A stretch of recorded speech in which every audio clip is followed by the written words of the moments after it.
Unveiling the Truth, the story behind pulling the wool over eyes. Hello, everyone. Welcome to our English language learning channel.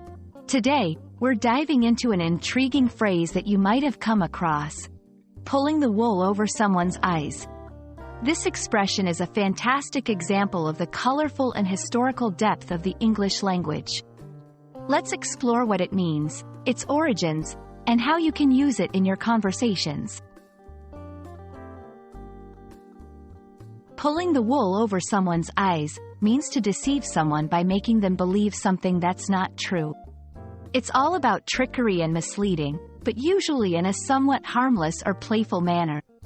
Imagine making someone believe something for a short time or until you reveal the truth. That's exactly the scenario this phrase fits perfectly. The origin of pulling the wool over someone's eyes dates back to a time when wigs were a big fashion statement. In the 17th and 18th centuries, it was common for people, especially those of higher social standing, to wear woolen wigs.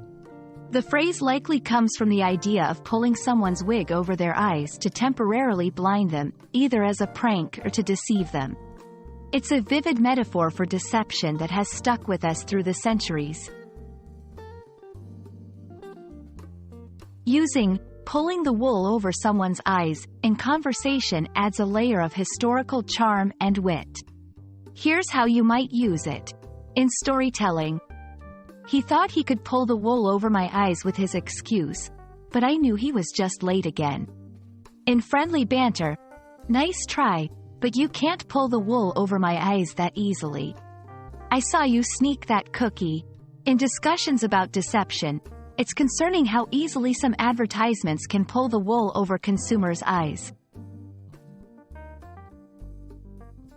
Understanding phrases like pulling the wool over someone's eyes not only enriches your vocabulary but also connects you with the cultural and historical nuances of the English language.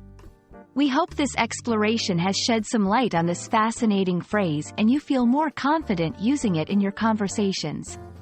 Remember, learning English is not just about grammar and vocabulary, it's also about embracing the stories and history behind the words we use. Thanks for watching, and see you in our next video.